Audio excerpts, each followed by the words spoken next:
Live, local. This is Fox 12 Now. Hello, everyone. This is Fox 12 Now. I'm Greg Nibbler. As always, we appreciate you joining us. We are live streaming here from the Fox 12 Oregon newsroom. I always like to remind everybody you can download the Fox 12 Oregon app, watch us live there, kptv.com, a number of places. But however you found us, whether live or after the fact, thanks for doing so. We are going to encourage people to share this segment because we are going to be talking about something that could affect both yourself or people in your lives. Obviously, we're talking about, number one, as it says right there in the lower third, the death of Pope Francis earlier this week on Monday has led to, unfortunately, as many instances or world events do, led to scammers trying to take advantage of people. And this happens every time. In this instance, though, it's a specific one. It's not often that we have something quite like this happen. So what we want to do is find out what to look out for, what's been happening, and also how you can protect yourself and your family and friends. And to do that, we are joined now by our expert, Cindi Carter. And thank you very much for having time to be here with us from Checkpoint and, you know, to go through this. And I feel like this seems to be kind of a common thing. Anytime there is a massive event, world event of any kind, somebody out there is trying to take advantage of people.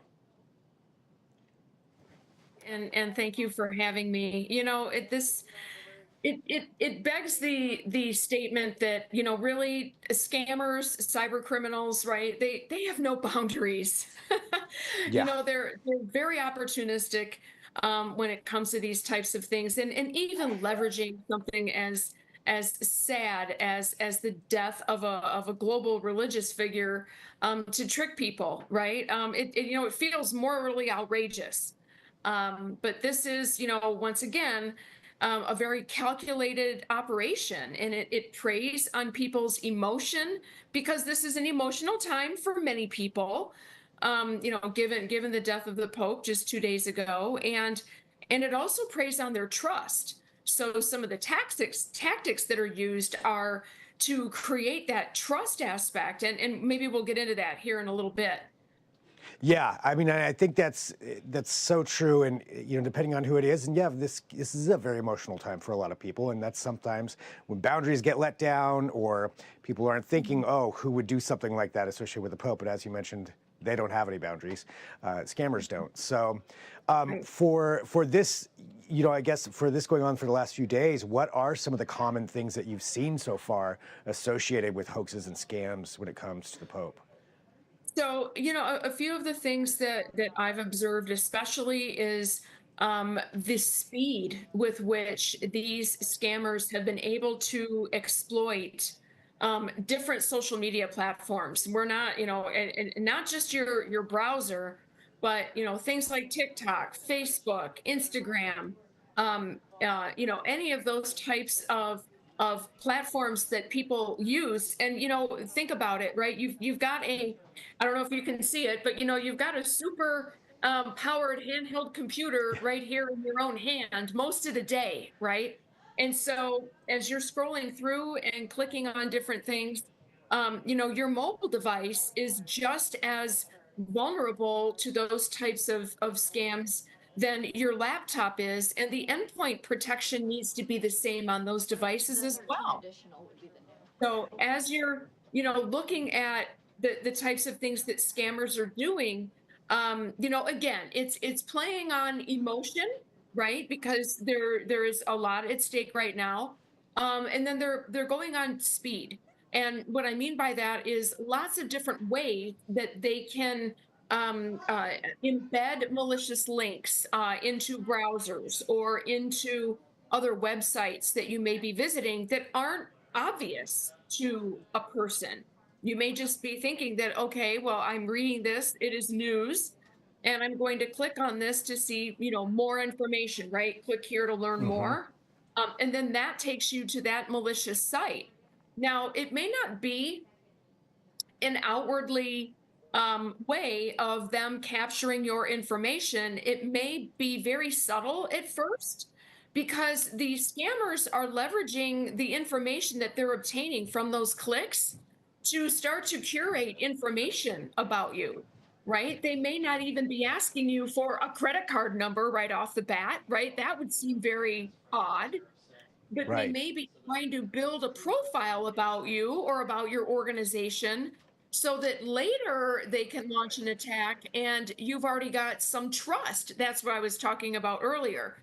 They're building that trust, that, oh yes, I've seen this before. I've already visited this site.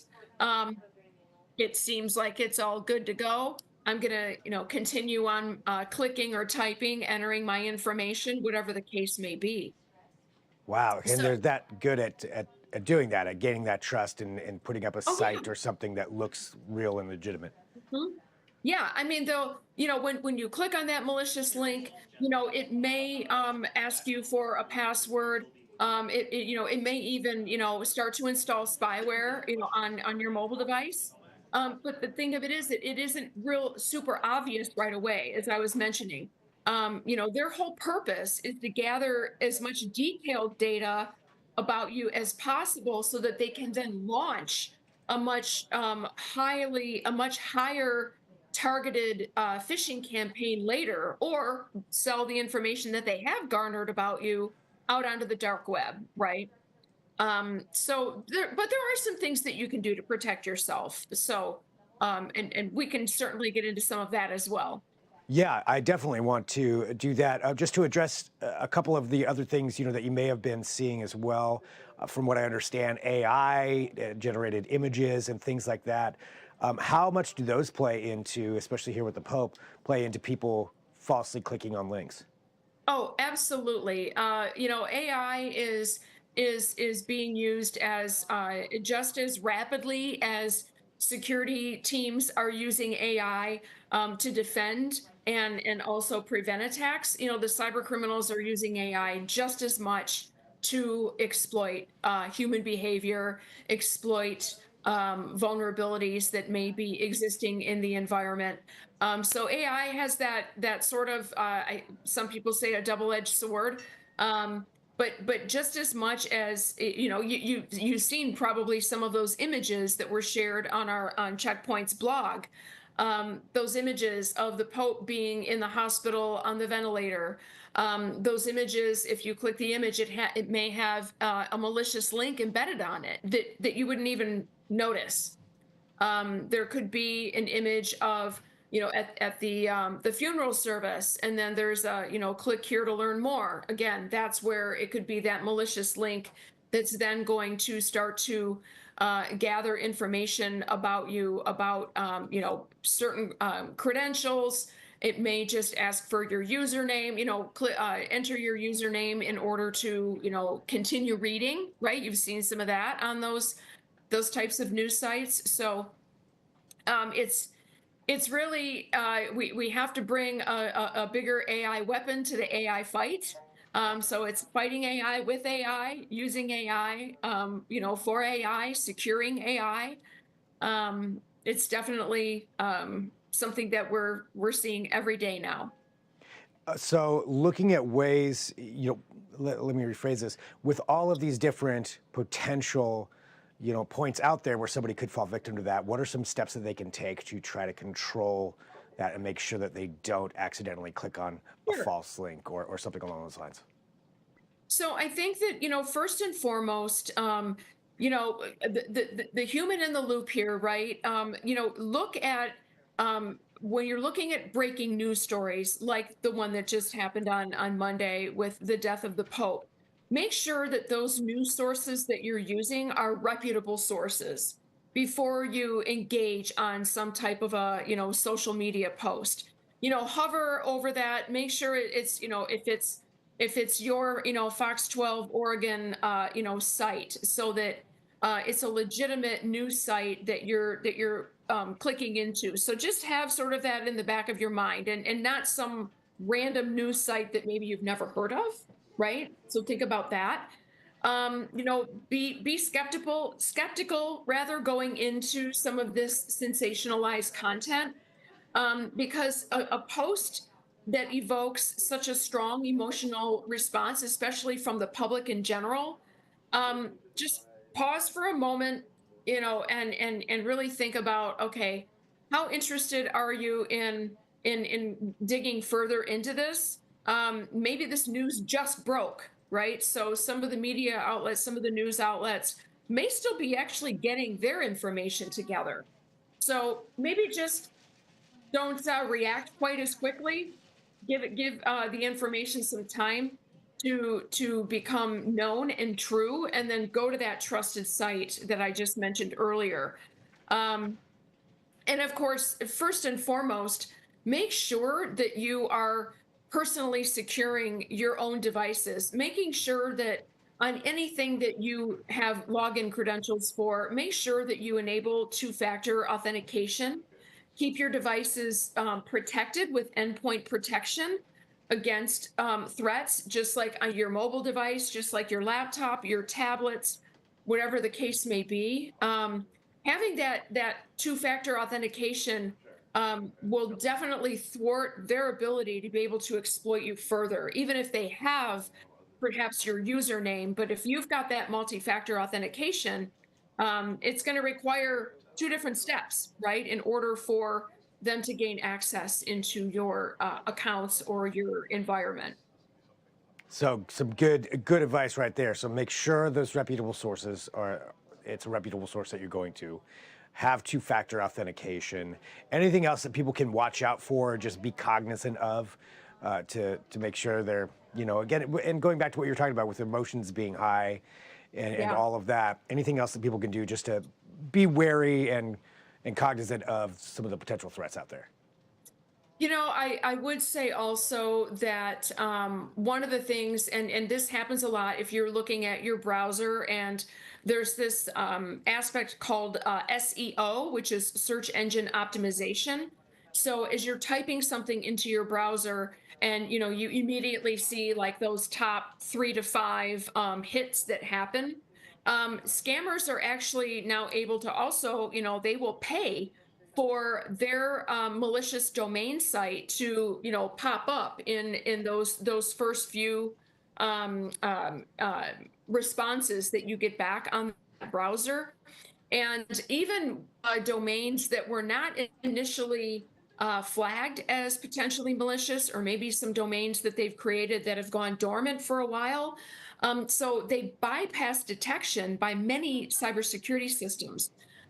So this is, of course, a broader pattern that was noted in our blog called cyber threat opportunism, right? So attackers are exploiting these high interest global events to spread malware or misinformation, and they're even putting their type of information at the top of that browser feed.